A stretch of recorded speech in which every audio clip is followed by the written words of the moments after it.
Hello students, स्वागत है आपका मैग्नेट ब्रेन्स हिंदी पर। मेरा नाम है अवनीश त्रिपाठी। तो कक्षा 12 अर्थशास्त्र का एक इंपॉर्टेंट चैप्टर मुद्रा और बैंकिंग, इसका आज एक और इंपॉर्टेंट कंसेप्ट लेकर मैं आपके सामने आया हूं। बहुत छोटा पर बहुत इंपॉर्टेंट है। डायरेक्ट इस टॉपिक से क्वेश्चन आते हैं कि मुद्रा की मांग का अर्थ क्या है, या मुद्रा की मांग को किन कारणों से मांगा जाता है, यानी मुद्रा की मांग किन कारणों से की जाती है। वो जो 3 मोटिव है इंपॉर्टेंट, उन मोटिव्स की चर्चा करने के लिए आज के सेशन में हम आपके सामने उपस्थित हैं।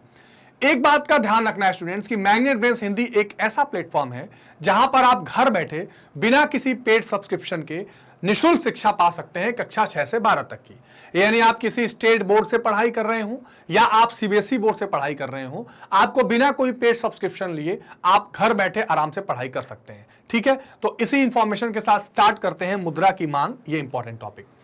अब देखिए, सबसे इंपॉर्टेंट इस टॉपिक से ये है, मुख्य रूप से इस टॉपिक में ये समझना है कि मुद्रा की मांग के उद्देश्य क्या है। जैसे मुद्रा का पूर्ति हम समझते हैं कि भाई जितना पैसा मार्केट में अवेलेबल है वो मुद्रा की पूर्ति है।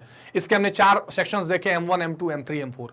अब डिपेंड ये करता है कि भाई मुद्रा की मांग क्यों की जाएगी, ऐसा क्या उद्देश्य होगा कि मुद्रा की मांग की जाएगी।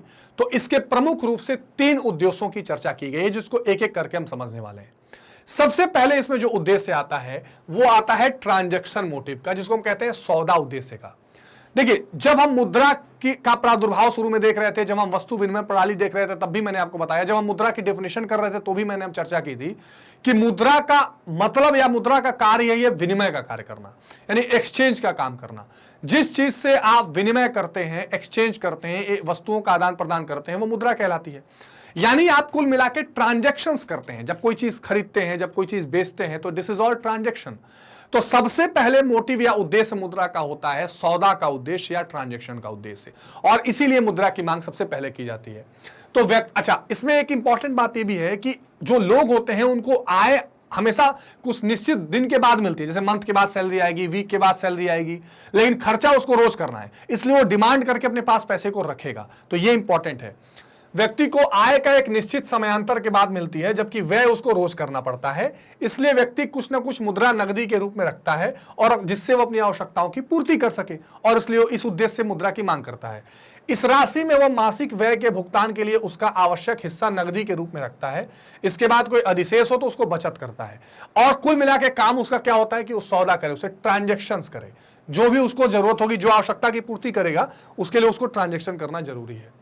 दूसरा जो उद्देश्य होता है मुद्रा की मांग का, वो होता है सट्टा या स्पेक्युलेटिव उद्देश्य।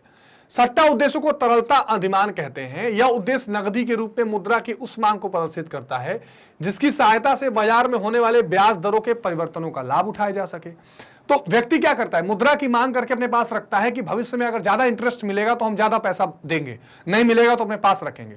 दूसरा, मान लीजिए कि अगर बहुत ज्यादा बैंक में इंटरेस्ट मिलने लगा तो व्यक्ति उसको बैंक में रखेगा, नहीं तो अपने पास रखेगा, ताकि उसका खर्च करके हम दूसरा लाभ उठा सकें।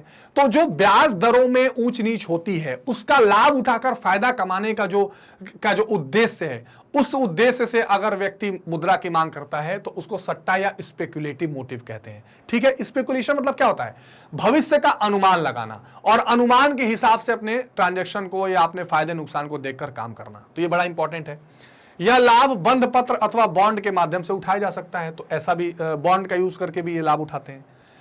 एक और इंपॉर्टेंट उद्देश्य है, वो है दूरदर्शिता उद्देश्य या प्रिकॉशनरी मोटिव। अब दूरदर्शिता उद्देश्य का क्या मतलब है, प्रिकॉशनरी मोटिव का क्या मतलब है। आप अपना बचाव कर रहे हैं, आपको लगता है कि फ्यूचर में आपको कुछ जरूरतें पड़ सकती हैं, आपको लगता है कि अचानक कुछ आकस्मिक घटनाएं घटेंगी जिसके लिए आपको पैसे की जरूरत पड़ेगी, तो आप पैसा अपने पास बचा के रखते हैं। इसके लिए जो मांग किया जाता है उसको दूरदर्शिता उद्देश्य या प्रिकॉशनरी मोटिव कहा जाता है। तो पहला मोटिव हमने देखा क्या, ट्रांजैक्शन मोटिव। दूसरा देखा स्पेक्युलेटिव मोटिव। तीसरा हमने देखा प्रिकॉशनरी मोटिव, यानी सौदा उद्देश्य, सट्टा उद्देश्य, और लास्ट में दूरदर्शिता उद्देश्य, यानी दूर की सोच के। जीवन आकस्मिकताओं का जाल है और कोई भी समस्या उत्पन्न हो सकती है। इस आकस्मिकताओं से निपटने के लिए हर व्यक्ति अपने अपने स्तर से कुछ ना कुछ मुद्रा बचा के रखता है, और इन अप्रत्याशित दुर्घटना या बीमारियों या किसी भी तरीके के खर्चों के इस्तेमाल के लिए जब व्यक्ति मुद्रा की डिमांड करता है और बचा के रखता है तो उसे दूरदर्शिता उद्देश्य कहते हैं। और मुद्रा की मांग का ये तीसरा इंपॉर्टेंट उद्देश्य है। तो मुद्रा की मांग के ये महत्वपूर्ण 3 उद्देश्य हैं जो आपको बिल्कुल ध्यान में रखने हैं।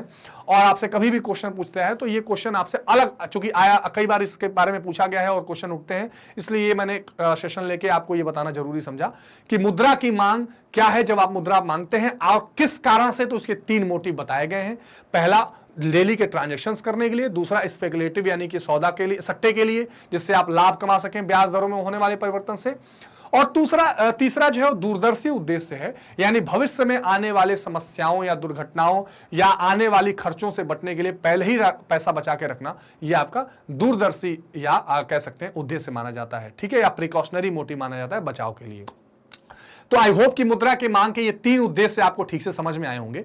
इसमें कोई कंफ्यूजन होगा तो कमेंट सेक्शन में आप जरूर बताएंगे। स्टूडेंट्स, एक बात का ध्यान रखना है कि मैग्नेट ब्रेन्स की अपनी वेबसाइट भी है magnetbrains.com। इस वेबसाइट पर आकर कक्षा 12 सेलेक्ट कर सकते हैं और यहां मेरे साथ इतिहास, राजनीति विज्ञान, भूगोल और अर्थशास्त्र की कक्षा आराम से बिल्कुल पढ़ सकते हैं। सबसे महत्वपूर्ण बात यह है कि इसके लिए आपको कोई पेड सब्सक्रिप्शन नहीं लेना, क्योंकि ये कक्षा 6 से 12 तक मैग्नेट ब्रेन्स हिंदी पर आपको निःशुल्क शिक्षा दी जा रही है। आपको सिर्फ इतना करना है कि इसको लाइक, शेयर और सब्सक्राइब करते रहना है और हर चैप्टर के इसी तरह के इंपॉर्टेंट कंसेप्ट वीडियोस और बहुत कुछ आपको यहाँ मिलता रहेगा, क्योंकि यहाँ पर आपको पूरा कंप्लीट सिलेबस का पूरा समरी मिल जाएगा। इसके अलावा आपको 1 शॉट रिवीजन मिल जाएंगे, टॉपिक वाइज वीडियोस मिल जाएंगे, सारी चीजें इजीली आपको मिल जाएंगी। तो बने रहिए मैग्नेट ब्रेन्स हिंदी के साथ। मिलते हैं अगली वीडियो में, तब तक बहुत ध्यान रखिए। Take care, bye bye.